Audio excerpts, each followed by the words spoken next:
வணக்கம். நான் உங்கள் சுந்தரராஜன். ஒரு பணக்காரர் ஒரு குருவிடம் சென்றார். என் மனசு ரொம்ப பாரமாக இருக்கிறது, சந்தோஷமா இல்லை என்று சொன்னார்.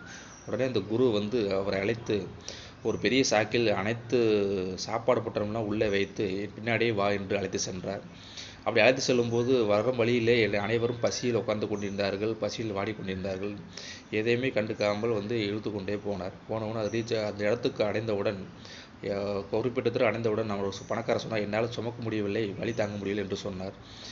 திரும்பி வா, நம்ம ஆசிரமம் செல்ல திரும்பி வரும்போது நான் வரும் வழியிலே பசியில் வாடுவார்கள், அவருக்கெல்லாம் சாப்பாடு போட்டு கொடுத்து கொண்டே வா என்று சொன்னவுடன் எல்லாத்துக்கும் சாப்பாடு போட்டு கொடுத்து கொண்டே வந்தார் அந்த பணக்காரர். எல்லாரும் வாழ்த்து தெரிவித்தார்கள், நன்றி சொன்னார்கள்.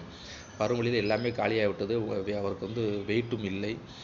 அப்பொழுதுதான் குரு சொன்னார், நம்மிடம் இருப்பதை மற்றவர்கள் கொடுத்தோம் என்றால் நம்மிடம் பாரம் இருக்காது, சந்தோஷம் இருக்கும், நம் பயணமும் வெகு விரைவாக இருக்கும். இதனை உணர வேண்டும் என்பதற்குத்தான் உன்னை அழைத்து சென்றேன் சொன்னார். புரிந்து விட்டது பணக்காரருக்கு. அவர் சென்று விட்டார். நாமும் புரிந்து கொள்வோம். நன்றி, வணக்கம்.